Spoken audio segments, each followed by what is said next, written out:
not exactly generation, not exactly 10 years, but it's mostly distinguishable. Relationships are mostly distinguishable between before the internet, before the massive spread of internet around 2012, like when there was the big boom of Facebook, and before that. So before internet, my analysis is that relationships have been different. But after internet, gradually they've evolved. And with social media nowadays, this is a big topic in itself that I've seen many times on the internet. With social media, you can actually see the progression if you go through YouTube and see how history shows the evolution of relationships. You'll see a massive difference. The single thing that I like to quote is divorce rate, which is something that's more prevalent in this new age that I call new age compared to before, like pre-internet. And many studies have been done on that as well, where people have said, oh yeah, nowadays relationships are different. The factors affecting relationship are different. Or the factors you use to weigh a relationship are different nowadays. Whereas before, there were a little bit less factors or different factors. This is something to be discussed. Absolutely. I'm glad you said that, because I mean, there are different factors and we're going to go into the negatives, but do you not think that even the internet has actually opened up for people to meet people that they wouldn't normally meet because it is so much wider, and also for people that may be shy to be face to face and to actually approach someone, so that now they can actually, talk to someone online where they don't have to have that sort of pressure. What's your thoughts on that? Totally agree. There are many, when I tell my friends, I tell them there are many good things about the internet. It's just like anything, any invention that you think about. There are good things to them if you use them properly. There are bad things to them. You cannot escape it. So for example, if I take the example of a car, it's been designed for transportation. But unfortunately, accidents happen. It's the same thing for the internet. Maybe it's been created with a proper thought, like positive thought behind it. But unfortunately, so how would you use it in a correct way? Because a lot of us do blame social media, but I want to know exactly, what to pinpoint that is wrong and that is right, so that people who are now navigating through it, because that is the majority of people nowadays, it is so widely used, and it's not just in the Western society, it's in the Muslim community where people are meeting online, whether they admit it or not. So we need to sort of see as to what's going on, as to what is the good things about it and what is the bad things. So let's talk about those factors, and how would you sort of like address it and sort of like determine what is it that's good and bad. So I would take the example of a recent friend that I've made, thanks to the internet, thanks to Instagram. So because before I'm quite articulate, as my lecturer would say, when I was in uni, we were called to make videos, and those videos were posted on the internet. And one of the good friends that I made was through those videos which were published on the internet. So I wouldn't say that's a bad thing. That's a really great thing, because the person is a really great friend to me.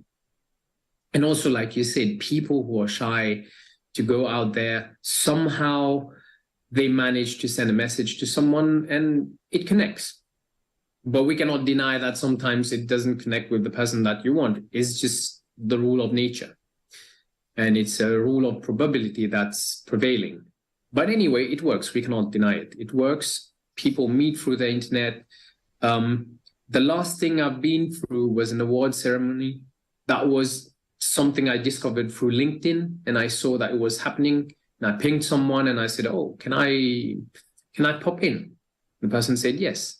So there are many, many great factors about the internet. If you want another level to that, so if I'm having a problem in my relationship, the first thing I do, which is funny enough, I Google. Right. I Google, it seems that, no, I'm still here.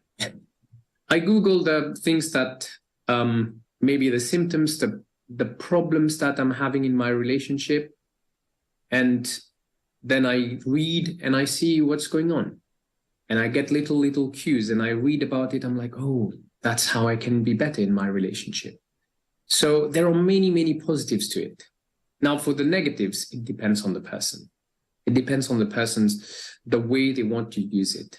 And nowadays with the news, we see how people sometimes, many times, stalk people on the internet, send threats and different kinds of negatives, which everyone knows what can happen using the internet. Even you can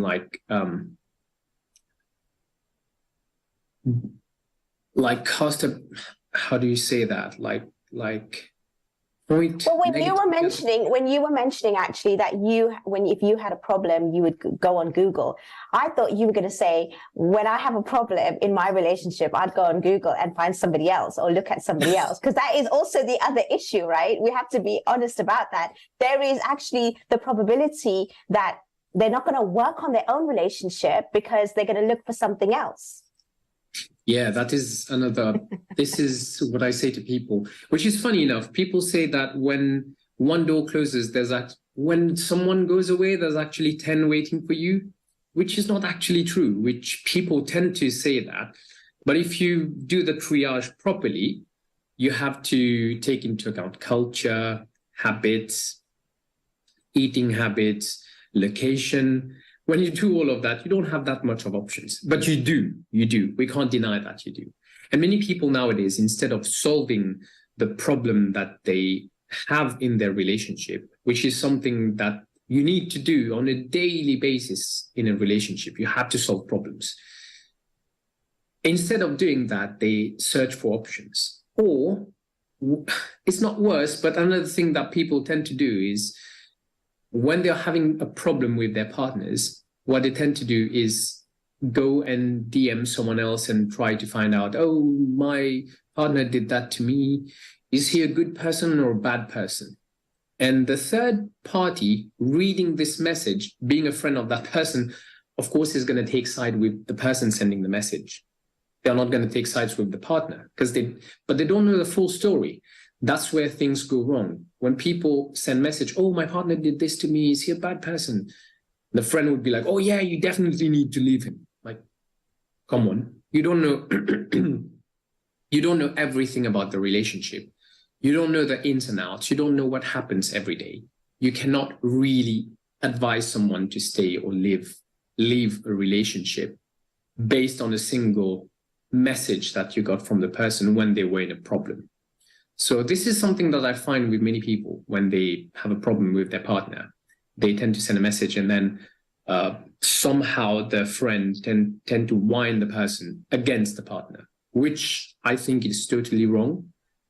And I believe people need to start with themselves first. They need to try to solve their problem within. Well, you raise a very important point, actually, and we are going to come back to that because we are heading into a break. Because now we've obviously touched on, issues of, social media being an issue, but now you actually gone on to the second phase of how people's interference in this new age, and they all seem to have an idea of how to give advice on relationships. So we're definitely going to come back and discuss that a lot more deeper. Make sure whoever's watching, please do stay with us, stay tuned. It's very interesting that we're having this conversation, and inshallah, we will see you in a few moments.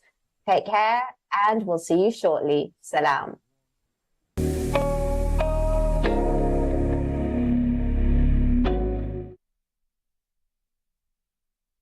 Assalamu alaikum, welcome to Questions on British Muslim TV with me, Mohammed Shafiq. So critical, and it's so important for our younger generation to get involved in politics and run for office. Is this vaccine, the various vaccines, halal? No material which is forbidden in Islam is contained in this vaccine. So that's why it is absolutely halal.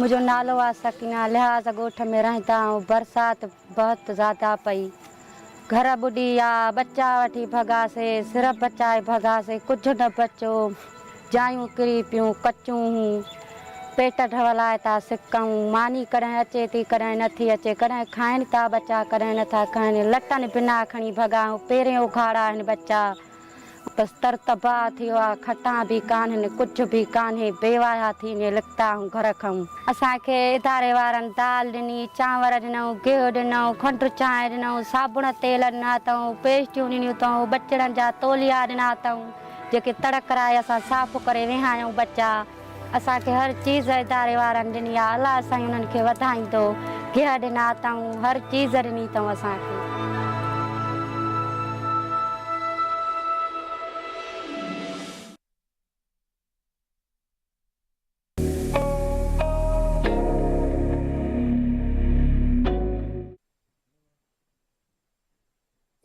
Assalamu alaikum. Welcome back to Single Muslim Live here on British Muslim TV, sponsored by singlemuslim.com. We are discussing relationships in the new age. What does that mean? Well, our guest Faisal has been discussing how it's so a distraction when we have social media, and we always talk about that a lot, but I think there's a lot more to it than just that. We also have to be accountable and take responsibility for ourselves and what else is around. Now, before the break, we touched on the fact that we do tend to rely on friendships or people around us and discussing our own relationships quite openly and getting advice from not necessarily the people that actually are going to give you the best sort of guidance in your interest. They're going to obviously, especially if it's a friend, a family member, most likely they're not going to challenge you or counter you. And they're probably just going to take your side. And they might even, make you go even more spiraling down in that relationship. Now, Faisal, what was your reason to say that? Have you actually had experience about this? Because, you say you create content. What gives you the ideas to create content? What is out there that you are seeing that's making you create this kind of content and sharing with people, the kind of, sort of topics or issues that you raise? What's happening in the world today, this generation? I should have said that during my introduction. I've been passionate about understanding this thing called relationships since I was 18, because it's something which is very complex, and I always wanted to learn and understand, what's happening, how does this work? Is there a fixed number of elements involved in a relationship, or is it something more complex than it is? So I started reading books about it.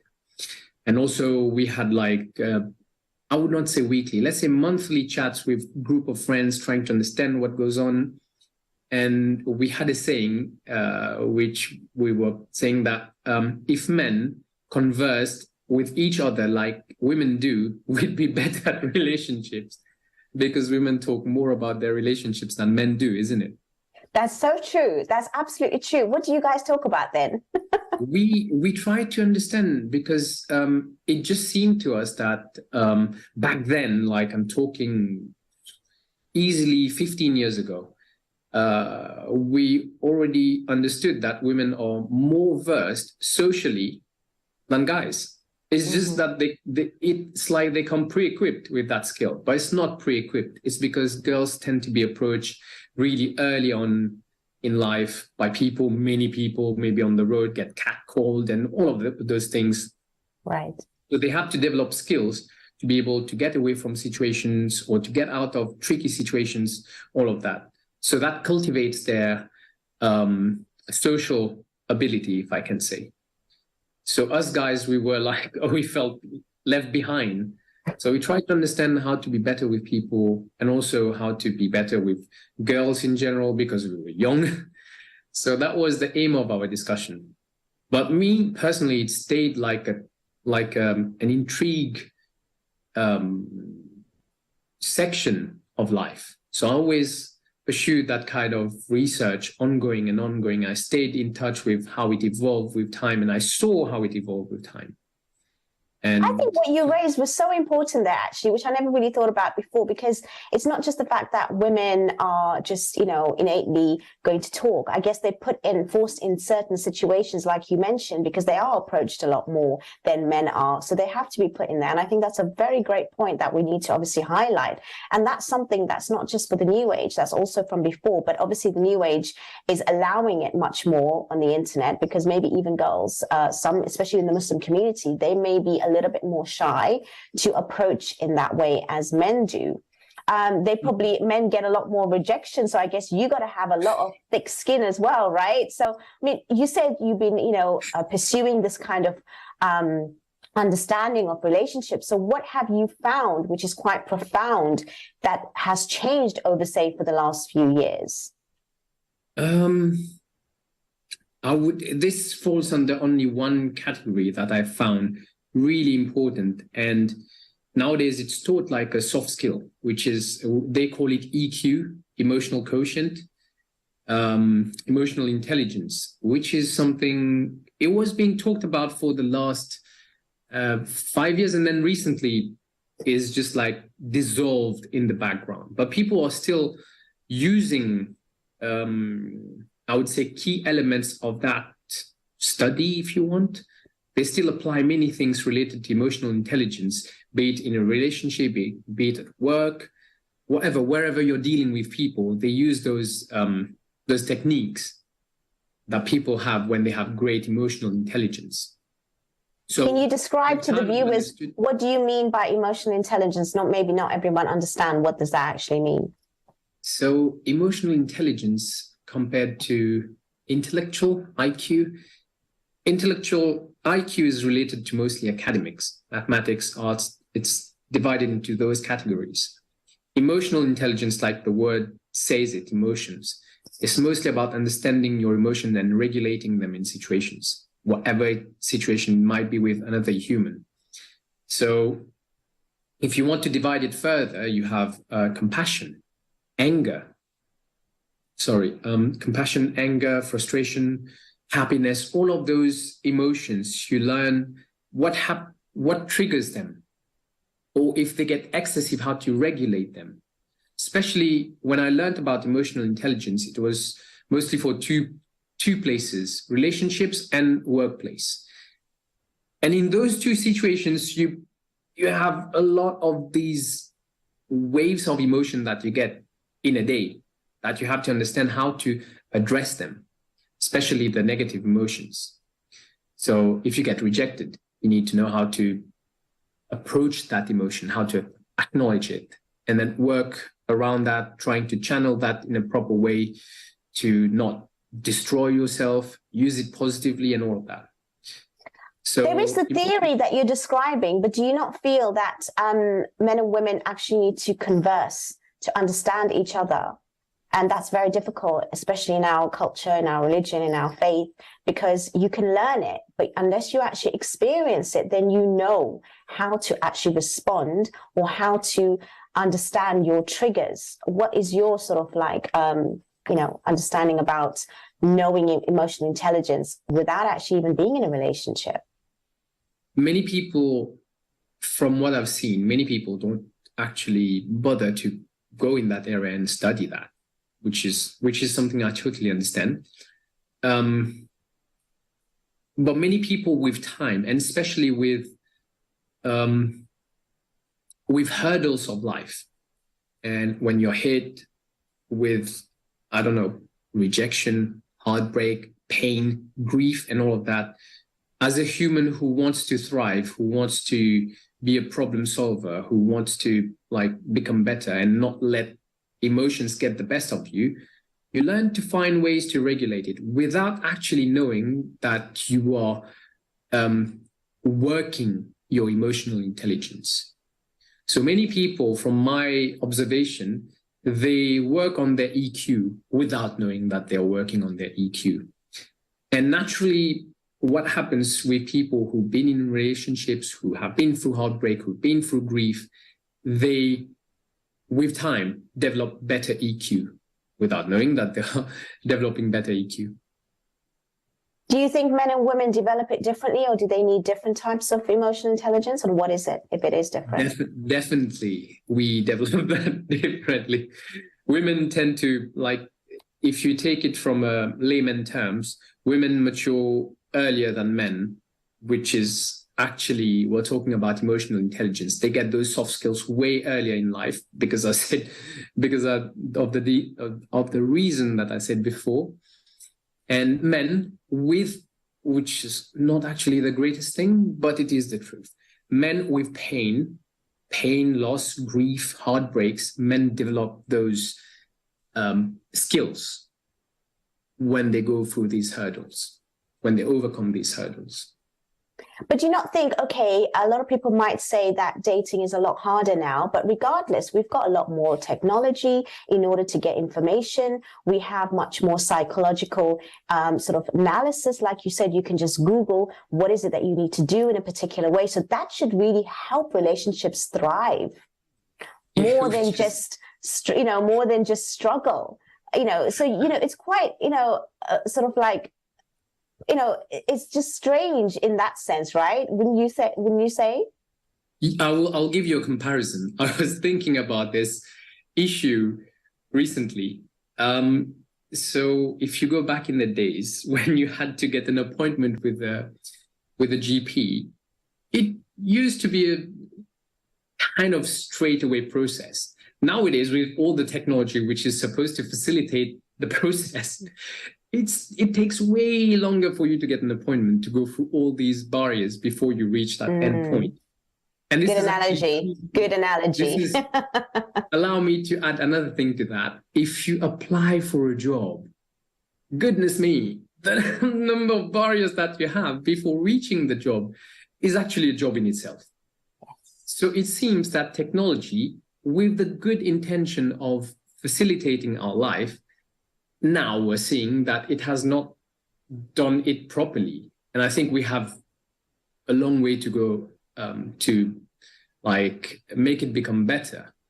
And it's the same for relationships. Back in the days, you used to play outside, go outside, and then if you hit your luck, you meet someone and things would just happen.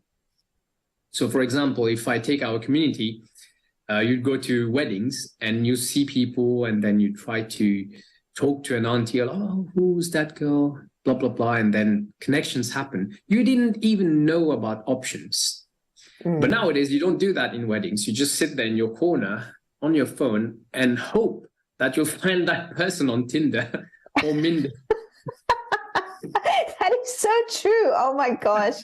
That is the reality. Oh my gosh. This topic is actually a lot more than I expected. And the funny thing is that if you think about it, with the new algorithms nowadays, they map your location. And you can actually see the person quickly. What happened is that if two people are in the same location and you're posting stories, both people are posting stories on Instagram, and somehow you have mutual friends, it would be easier to have them in your friend suggestion. Yes, of course. Everything's connected. Everything and everyone is connected. But the funny thing is that despite all those facilities, you would not be able to meet the person. Wow. We are coming into another break, and honestly, it's really amazing actually how you spoke about that, and it's kind of, given us much more to sort of go to the next stage of our episode. But we are coming into a break. We will see you in a few moments. Catch you on the other side.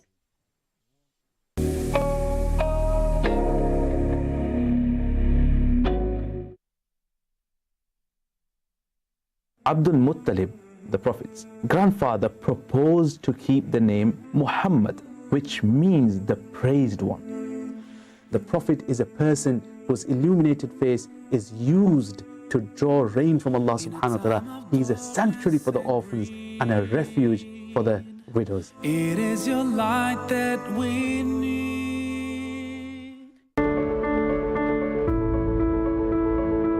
Almost 150,000 Canadians a year will use a homeless shelter. These people need food, clothing, and access to basic hygiene. Fatima Zahra Helping Hand is a non-profit organization with the goal of helping the underprivileged in Canada. Along with our active support for recent immigrants and refugees, one of our ongoing initiatives is to feed and clothe the homeless.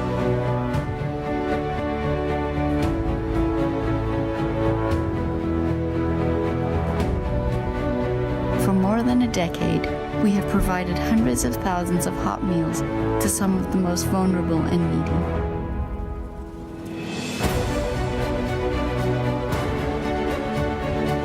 needy. We continue these efforts with several monthly initiatives.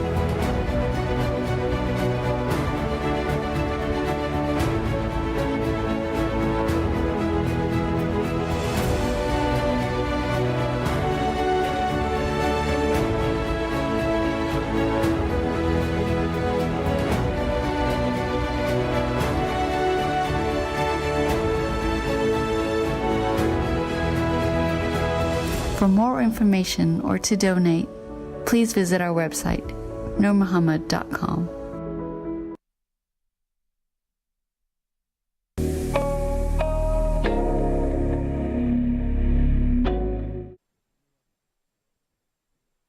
Assalamu alaikum. Welcome back to Single Muslim Live here on British Muslim TV, sponsored by singlemuslim.com. Having a very, very interesting conversation. And Basil, you mentioned quite a few times actually that you discuss relationships with your friends. I'm assuming these are men that you're discussing it with. Now, I want to pry a little bit. Tell me, what do men talk about when they're actually addressing the topic of relationships? We know women talk about it a lot, right? Even if we don't like the guy, have a problem, or we are, over the moon, it's very open. Now, I want to know, what are those conversations? I'm not going to, obviously, you're not going to mention your friends' names, but they're going to know that you're talking about it. But yeah. I'm sorry, I want to know. And I'm sure a lot of women out there want to know, what do men talk about? Guys are just different. It's just like a funny wave of conversation. So let's say 4 people are meeting and their main interest is football. That's where it starts. It starts around that. And then, especially when you're young, so you start talking about football, then you're like, oh, who did you meet today? Let's say something like that. Oh, did you meet a new girl today?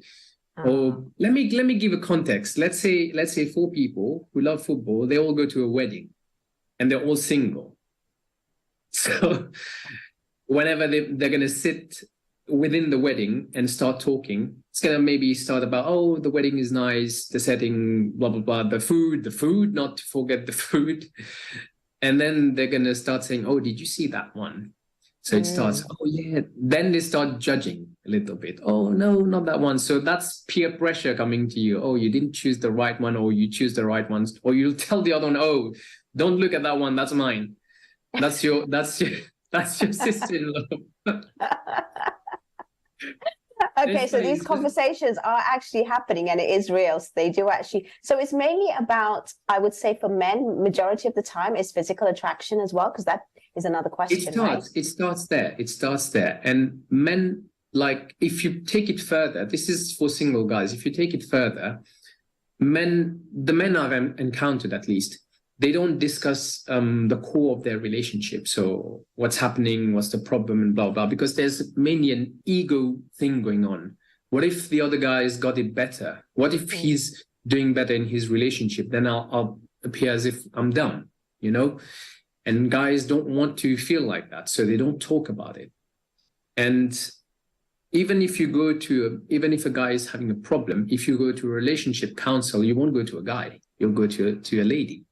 In order not interesting. To be... Really? Okay, I'm so interested in that, in you saying that. And what would be the reason for that? Just not to be judged. Just not to be judged. Oh, wow. Because a guy would judge. Professionally, the person is not supposed to, but still you have that little thing, not a guy. And also there's another factor. It's so interesting you say that, because I do coach men and a lot of women don't coach men. So it just goes to show that it is required by men to be coached by women, right? By women within that area. Because remember, we were talking before how women are more like emotionally savvy than men. Yes. And it's just something that comes naturally, biologically, if you want. You know that so if you take it from the start, as a kid, as a toddler, you've got a problem, you don't go to your dad. You go to your mom. As a man, you go to your mom. Like, mom, it's happened. I have this problem. It's just the natural way that it is. This is my belief. And when you have a problem in a relationship, if you want to go to a relationship counsel, you go to a lady and you're like, oh, I'm going to have a different, better point of view emotionally to be able to guide me how to channel my emotions, how to better behave maybe in the relationship, how to be better. Because as a man in a relationship, there's so many things that you have to take, which is something that you don't experience when you're single. Because men are so out of touch with their emotions when they're single. It's all about playing. Do you think that you go to a female relationship coach or counselor to understand a female, or also to actually not have another man judge you? Which one is it? Is it one or both? Both. Mm-hmm. Definitely both. Because at some point, the age-old thing that we say, men are more logical, women more emotional, and we try to make things into a structure. Yes. Which is not the same thing for ladies. They are just different. It's just how we are biologically. So in the hope of understanding how to address things in a relationship, how to better approach things, how to not make your partner like annoyed at you most of the time, things like that. So you try to understand, oh, my approach was not good. Maybe if I try to meet them in the middle, then it will be better. I love this conversation because you're being so open and honest, especially as a man, to share what a man thinks. And we don't get that. We only get the theories and we get the professionals, and that's great. But you're giving me raw detail, which I love. And you're telling me your friend's conversation. Hopefully they're not going to call you out on that. But anyways, I think this is really, really interesting. And, women need to hear this. It's quite tough. Now, the other thing I think I want to always really ask, a man, and I know you don't represent everyone, but it's good to have a perspective. And you obviously have some sort of, population, which you might be, sort of like similar sort of mindset. When it comes to finance, now there's a lot of women's roles that have changed, and they're independent, they're strong, they're empowered. Now, this is the new age, right? Even the roles at home has changed, where men have to probably do a little bit more or a little bit less, depending on that. What is your thoughts, and what's the conversation with men when it comes to strong women? Do they find it intimidating, or do they think, no, it should be equal now? What is going on in your head? I always tend to take that way to the past, to the era of our last prophet, sallallahu alaihi wasallam. And the first lady that he got married to was a business person. So to start with, the person Khadija was a businesswoman, was already more successful than him. He was working under her, if you can say. That's the first thing. So women having a business working, personally, that thing should be aside. And then the roles of the two people in the house, if you read from scripts, has always been that men should be helping their lady in the house. It just happened that through time, ladies were more like in the kitchen back in the days, in the old days, because men had to go out and work all the time. And when they come home, they were tired. And it happens that ladies were cooking and taking care of the house. But I still do believe that women play a very, very key role in maintaining the home, not the house, the home. Because the home atmosphere is around the women. They nurture. And if the atmosphere is good, the women will nurture properly. But if the atmosphere is not good, like the man is not behaving in a way that's required, I would say, it just happens to, it just goes a little bit sour. And I don't believe that the roles have changed. I say this from an observation that I made like 10 years ago. So I have a friend who still is a lawyer, very well off in her life. And I asked her, how do you maintain your marriage? Because you're a very successful woman. And don't you find that you like overpower your men? And the answer was very simple, which I really like. Of course, she doesn't represent all the women, but I would like people to hear this because I really like her answer. It was like, I leave my job at my job. I don't do my job at home. I don't do the lawyer with my husband. I am the female. He is the male energy in the house. It's just how it is. And nowadays, I'm guilty of that as well. Because I've got teacher vibes, I bring that in the house because is just merged into my personality nowadays. And my constant struggle is to separate that, which is good. I believe is very good because you have to separate your male persona, which you have to present at home, male persona, father persona, husband persona that you have to present at home from your job one. And the same thing goes for the woman. I think that's very, very profound. And I think that also highlights how at the end of the day, things are set in different sort of roles and energy, feminine and masculine energy as well. And independent women does not mean that, you know, it's like that, but it also arises with questions that, you know, people need to know how to navigate those, like you mentioned. But even though you talk about our faith and it's very clear as to what it is, and even as you mentioned, the male ego, not even talking about relationships to a professional that is male and you'd want to go to a woman, don't you think it's kind of similar as well, knowing that you're a man and your wife is earning more than you and has much more financial sort of ability than you? And again, it does dent the ego of a man majority of the time. And they actually do find it very difficult. And it's nothing to do with faith. It's to do with the culture and society that we're living in and man's ego. So that is a problem now. And we're finding that more women also feel that men can marry below and across, but women want to marry above. But men are naturally now not necessarily above the women financially a lot of the times. Yeah, it just happens that society has evolved in that way. And what I find useful is if the lady is earning better than the men. I've witnessed this happening with a couple that I know. What this did to the husband, which I really liked, and I really try to think about that many times.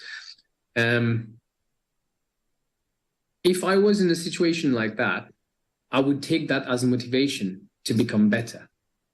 So if there is an ego, not if there is an ego involved in that situation when your lady is earning more than you. It just happens that it's that way. So I would say to men, use that as motivation to get better, to do better. And of course, when you get better earnings than your lady, she'll be happy. She'll be more than happy that you're earning good money. That is if she accepts him in the first place, because a lot of the times they don't even accept them when they are, you know, in that standard. But we are going to come back to that because we are going into another break. I think this conversation is so interesting. You sharing all your friends' stories, and I hope they appreciate it because we certainly do tonight. But no names, everything's anonymous. No, but honestly, it's a serious conversation. Times have definitely changed. We are definitely evolving. And inshallah, we will be back in a few moments where we're going to be continuing this conversation in our final segment. So don't go away because it's getting really, really juicy. And I didn't expect it to be like this, but it's absolutely amazing with my guest tonight. So I will see you shortly in a few moments. Inshallah, take care.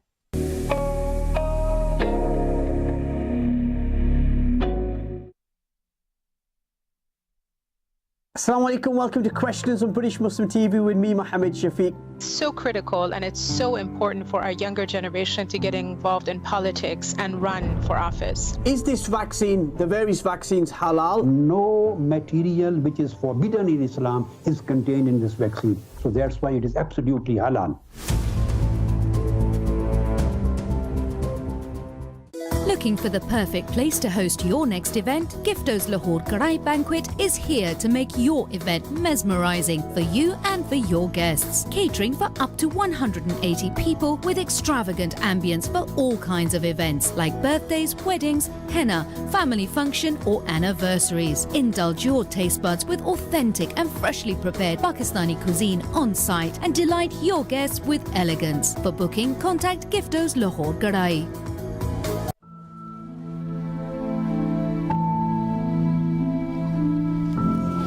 अदा असांजे मींहं वसिया ॾाढा असांखे ॾाढो परेशान थियासीं असांजे ॿोॾि अची वई घर खां बेघर थी वियासीं असांजूं जायूं किरी पियूं कुझु न रहियो असांजो सखणा सिर वठी असां निकिता आहियूं उतां बच्चा असांजा मज़ूरी कंदा आहिनि त खाईंदा आहियूं जे न कंदा आहिनि त असां कॾहिं चुल्हो बि न ॿारींदा आहियूं असां सां इहे मजबूरियूं आहिनि पोइ हिते वेठा आहियूं अची खीमा ॾिना अथऊं खीमनि में वेठा आहियूं असांखे अटो मिलियो खाइण जो सॼो ई राशन मिलियो जेको असां खाईंदासीं जंहिंमें हर शइ मौजूदु आहे उन में थांव बि किचन जा सजाई असांखे ॾिना अथऊं असांजे भाइरनि जी महिरबानी आहे उन में बाल्टियूं आहिनि बदना आहिनि अलाह उन्हनि भाइरनि खे अञा गंज ॾींदो असांजी ईअं मदद कंदा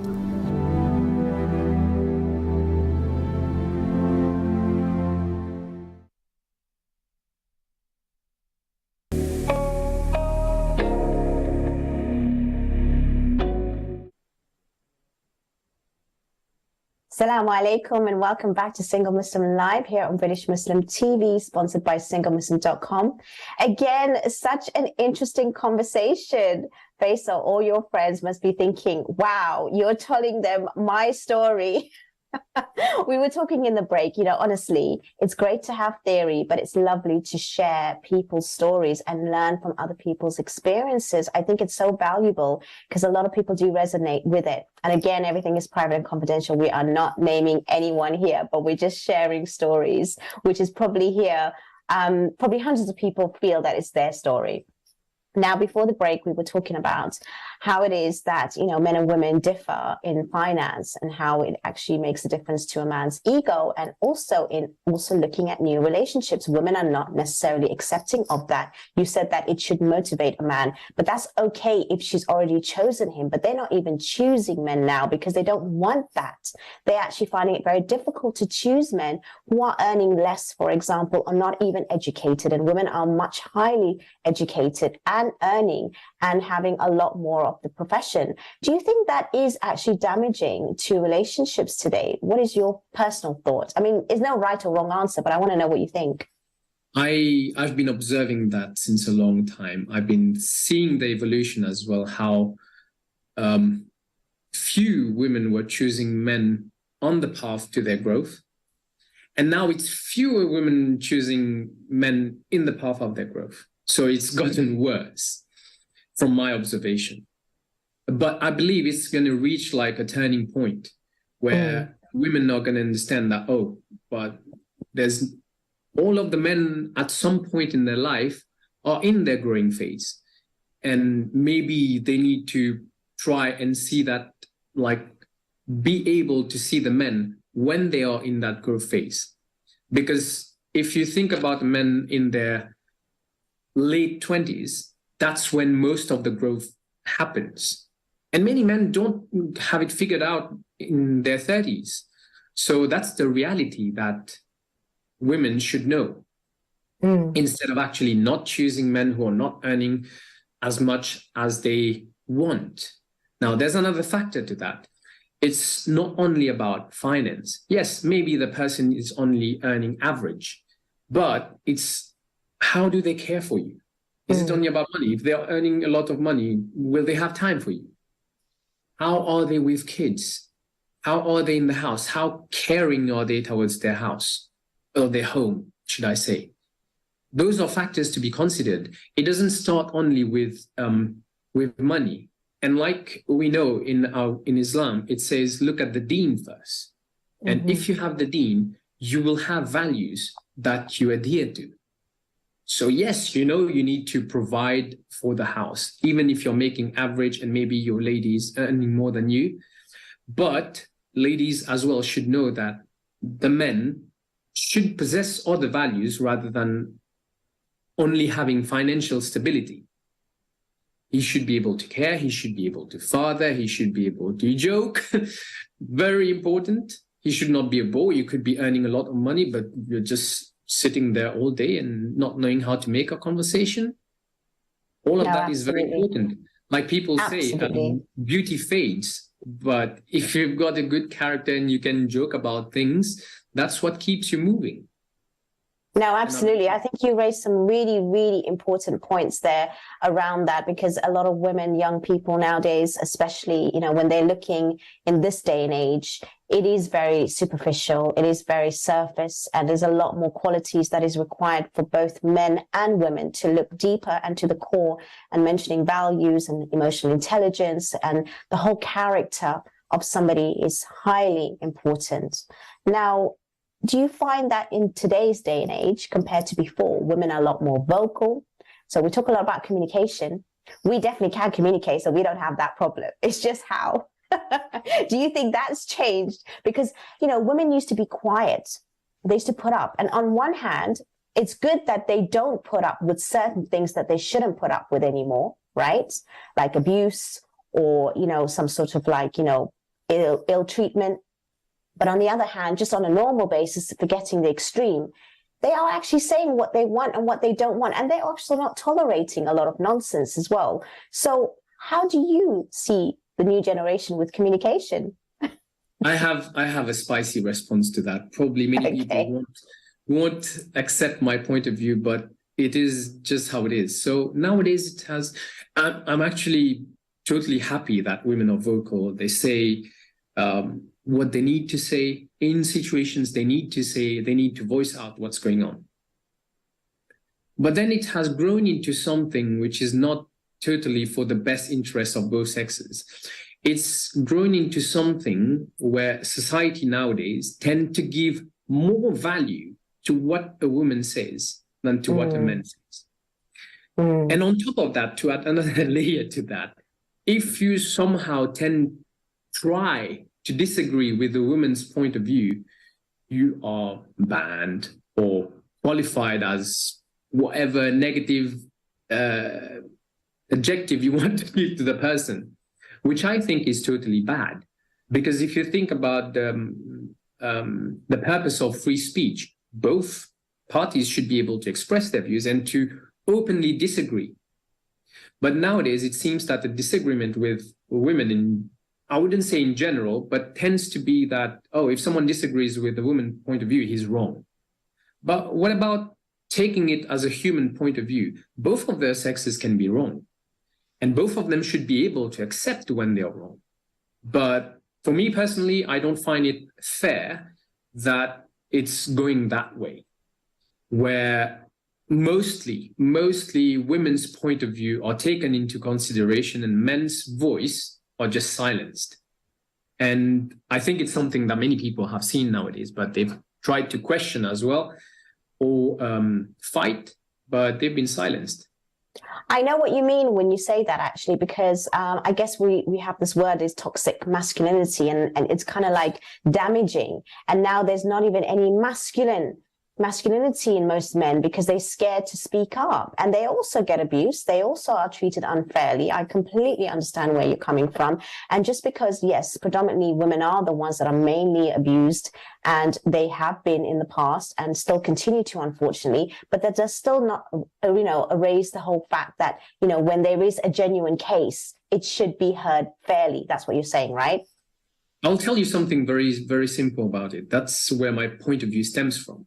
So if there is a deep-rooted problem in a relationship, the lady, most of the time, what they do, they talk about it. They cry. They have a friend, they have a sister, they have a mother to talk about it. I think my webcam went off. bear with me. Yes, well, as we are explaining this, I think it's such an interesting topic with regards to what is happening today and the roles of change between genders. And it's not just in normal society, it is actually also a lot in the Muslim community. Are you there with me? I'm here back. Okay, go ahead, go ahead with your point. So I was saying, when women have a problem, when there is a deep-rooted problem in a relationship, women tend to speak to people, whereas men, they stay silent. They don't speak about it and tend to internalize it. And many times what happens, I'm taking that to an extreme, but it does happen. Men get suicidal, whereas for women, it's just a different way of coping. Yes. For men, it just gets like too much to take if the relationship is not going well, if the home is not well taken care of. So this is a major difference. They bottle it up, is that what you're saying? And they try and deal with it in that way. Yeah, absolutely. Absolutely. No, I think this is such an interesting conversation, and it's really crucial because at the end of the day, it's highlighting not just the issues, but the things that needs improvement. So what does need improving in this new age? Because like you said, there's still a lot of good factors, but what would you like to see in the improvement, and give some sort of tips with regards to a successful relationship in the new age?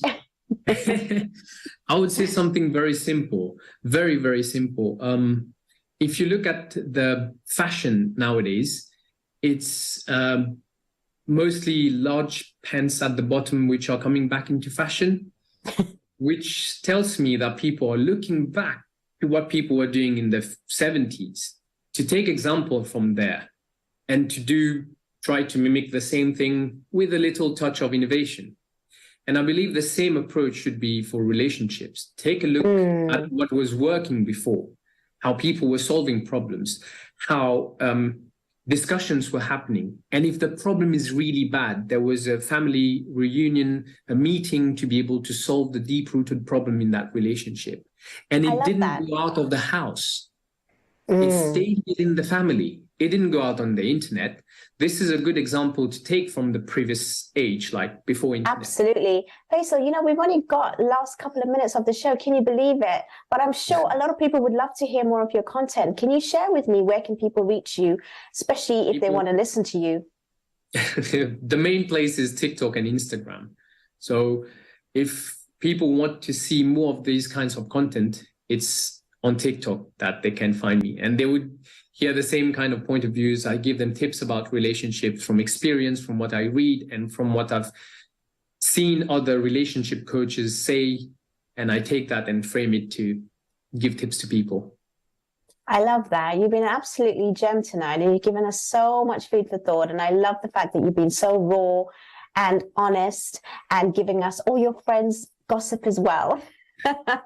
No, I love the insight, especially going into a man's mind. I think it's really important. You know what? I just want to say thank you so much for being with us tonight, Faisal. Is there anything else you want to say in the last few seconds that we've got left? No, absolutely not. It's been a lovely conversation. Obviously, it's something so wide, a topic to explore. And I know we didn't explore all of it because it's impossible to do that in 1 hour. There's absolutely, but we will definitely have most of our guests, inshallah, you know, following you on Instagram and TikTok, and make sure you do that. Again, one more time, I want to say from all of us here on British Muslim TV, thank you so much to my lovely guest, Faisal. I also want to say thank you so much for the viewers who are watching, who are commenting, who are always engaging, who are also giving us ideas every week. We only raise these kind of issues because we know that you require the sort of growth, the development, the insight, information, learning, and education, inshallah, to develop your own relationships in your home and also have new ones. But we will see you next week, same time, same place, with a new topic and guest. I hope to see you then, and keep those comments coming through. I do try and look at them, and we will see you next week. Have a good night. Assalamu alaikum. Take care. Bye-bye.